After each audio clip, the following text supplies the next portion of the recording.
నమస్కారం. ఈరోజు మనం భగవద్గీత 2వ అధ్యాయం సాంఖ్యయోగం లోని 32వ శ్లోకాన్ని తెలుసుకుందాం.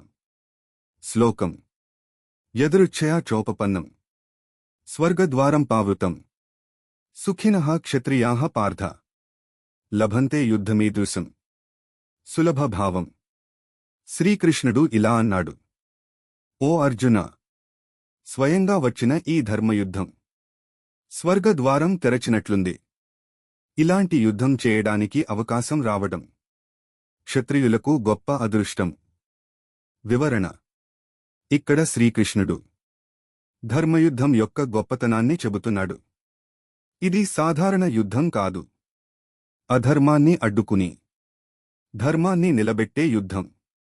అటువంటి అవకాశాన్ని భయంతో వదిలేయకూడదని శ్రీకృష్ణుడు అర్జునునికి బోధిస్తున్నాడు.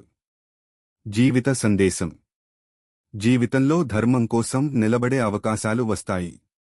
భయంతో వెనక్కి తగ్గకూడదు. సత్యం కోసం చేసే పోరాటం ఎప్పుడూ పవిత్రమైనదే. ఈ శ్లోకం మనకు చెబుతోంది, ధర్మం కోసం ధైర్యంగా నిలబడాలి. ఇలాంటి గీతా శ్లోకాల సులభ భావం తెలుసుకోవాలంటే మా ఛానల్ను సబ్స్క్రైబ్ చేయండి. వీడియో నచ్చితే లైక్ షేర్ చేయండి. ధన్యవాదాలు.